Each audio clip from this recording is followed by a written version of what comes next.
2.6 has recently been updated with yet another main story quest similar to patch 2.4, where we got 2 quests in the same patch for the first and second halves. And I've been waiting to see where the story continues since last time, and this quest tells exactly that, and then some. This one will focus a lot on Iuno, so we got ourselves another glorified companion quest again, it seems. Let's delve right into it as we start Chapter 2 Act 9 by Moon's Faded Light. We start off right after our victory in the previous quest, with all the gladiators in the Hunter's Den celebrating the Hero of Heroes victory. There is a tradition here that during these celebrations a person is bestowed the title of Rose Bearer, which Rover is, and we give petals out for everybody to later scatter in the air during the night festivities. However, as Rover hands out petals to attendees, she notices Yuno isn't here, and begins asking around about her, and nobody seems to remember her. Not her name, appearance, not anything about her. It's as if she never existed, which calls back to the previous quest where she discussed a side effect of her abilities is that her very existence is shaved off. So yeah, she's gone completely and only Rover remembers her. People tell Rover that she's probably just suffering from delusions caused by the Dark Tide, and even Augusta, who also does not seem to remember Yuno, suggests the same thing. So the only thing disproving this is the bracelet we were gifted by Yuno, and coincidentally this bracelet seems to resonate with her in some way, as it starts leading us away from the Hunter's Den and to this beautiful tree far in the distance. Rover finds Yuno there, but their conversation doesn't last very long as she fades into nothingness. It seems to me that this was the very last piece of Yuno that was left, and as soon as we got here it was erased. Though Abby still remembers her, so that's something. But Rover doesn't give up there and instead travels to the Tetragon Temple to find traces of Yuno, and as we travel further down the temple we see murals that seem to spontaneously change and depict images of several prophecies involving Yuno, and at the very bottom we find none other than Avidius. He seems to have honestly lost it quite a bit. He's spouting a bunch of words about being left here to be watched by someone, though he seems to believe it's Rover, while she deduces it was probably Yuno's doing.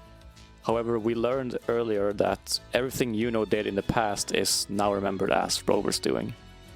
He discusses memories, existence, and manifestation, things that will become very important in this quest, bringing back the theme of the unknowable void that Rover supposedly is, and that void can act as an anchor and bring unimaginable connections to existence. Yeah, very abstract ideas and things, and it really only gets more confusing as this progresses, trust me. After this, we head back up to the top of the temple and converse with Lilibet, who knows of our goal to find Yuno. As it turns out, there is a record of a priestess named Iuno that died 3 years ago, but Rover knows she disappeared from existence only as recently as like a day ago. Rover remains the one connection or anchor left to Yuno, and this paradox or causal chain, as Lilibet calls it, has caused Iuno to be stuck as a specter in something called chaos, like between life and death, between existence and non-existence, consciousness and subconscious. Is she stuck in the Velvet Room? It doesn't really make much sense to me. Like, I get it, it's just caused basically chaos in time and space, I guess, but I don't know. It's not the first time Wuthering Waves has gone abstract like this, and it probably won't be the last, so I guess just roll with it. Rover decides to travel to the place Yuno supposedly died 3 years ago, and indeed, with the help of her bracelet, we end up entering, well, chaos. We find Yuno here, but we lose her yet again, and we remain stuck here. However, we do find her, her specter, I guess, but she only remembers Rover as the Unwritten One, which has sort of become another new title for her. With her specter, Rover has to follow her guidance and basically relive her past in order to anchor her back to reality, while doing the most lewd thing Wuthering Waves has done yet, hand-holding. We walk through chaos and begin seeing visions of Yuno's past, discovering her mother was a gladiator champion and her father a famed blacksmith. She was born under an eclipse and basically has an inherent ability to see the future more clearly than any other priestess in a temple. It is also implied that her mother died in combat, leading her fellow gladiators all the way. On one occasion here, Yuno falls off a bridge and we pick her up, and we get some real attention here. Rover's harem is going to increase yet again, it seems. We come across someone who is very obviously supposed to be Yuno's father, a blacksmith forging weapons by a fire, and it seems he was the one who encouraged Yuno to use a bow, even crafting it from a tree known as the Lunarum bough. He points us in the direction of this tree, telling us to gather the materials we need, which can be seen as an allegory for the anchoring and this segment as a whole. We sit down and have a heartfelt conversation with her, seeing flashes of her childhood which causes her to recover even more. Basically, these trees act as save points for her.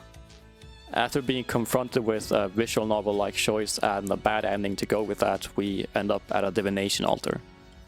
At this altar we discuss with a fully realized Yuno, though still seeming to be a spectre as she doesn't quite remember us, but does recognize the name Unwritten One. At this altar, Yuno used to look at people's futures using one of their possessions.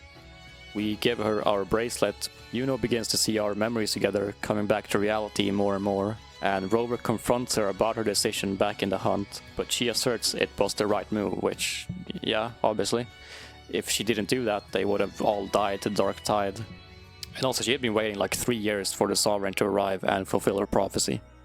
As part of guiding Yuno out of chaos and back into existence, we become her. And now we have to look at the futures of various individuals with their possession. There is one of importance with the gladiator who sees a future of victory against a vicious tacit discord, and the others include visions of grief and heartbreak. After this, Rover guides Yuno to the Lunarum bough once again, making the tree grow even more.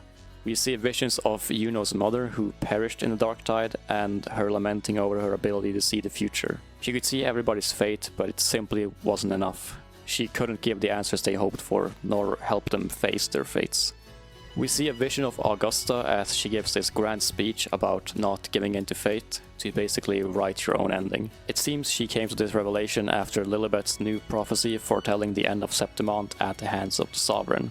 However, the future they saw was unclear. There was no telling who or what stopped or caused the disaster.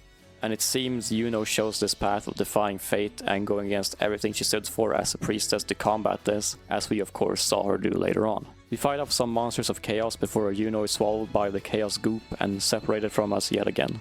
We look around for more clues, seeing more visions of Yuno's past, especially one containing many gladiators begging for her help. Cut to an animated cutscene of Yuno cursing her ability as a priestess, calling it useless in the face of fate. She is later seen stuck in chaos, surrounded by these thoughts and specters of the people she helped divine their futures. She stands up with some heavy rain type QTEs and promptly rejects them yet again, vowing to defy fate. Meanwhile, Rover finds a huge Lunarum bough tree where Yuno's father stands yet again conversing with her. He tells us all we know already, that the tree grows when the anchoring progresses and that our bracelet is the catalyst for everything. And that basically the one way to get out of chaos is to cut down a tree and forge the bow for Yuno, the one thing from her past we have yet to relive. Rover cuts the tree promptly, Kratos style, which brings us to a flashback of the day Yuno supposedly died 3 years ago. However, we see the actual turn of events. Yuno was stranded in this battlefield with gladiators in a losing battle against tacit discords. We learn that the fate she foretold for this conflict was that everybody would die here, but we see her reject this yet again, fighting against the Dark Tide. We get this amazing cutscene seeing Yuno beaten down, and then Rover cutting down the Lunarum bough tree and giving Yuno the power to completely destroy the Dark Tide with this banger of a song in the background.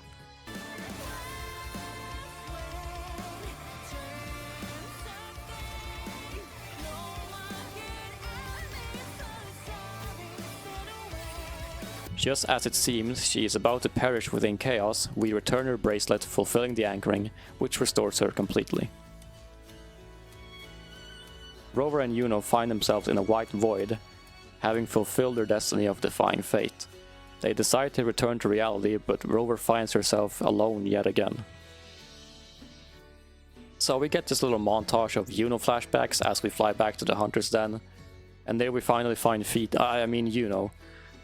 Before we wrap it up, she explains the incident 3 years ago. She defeated the Dark Tide creatures, going against the fate she foretold, which led her to losing her premonition abilities, but gaining the power to anchor the Dark Tide's creations.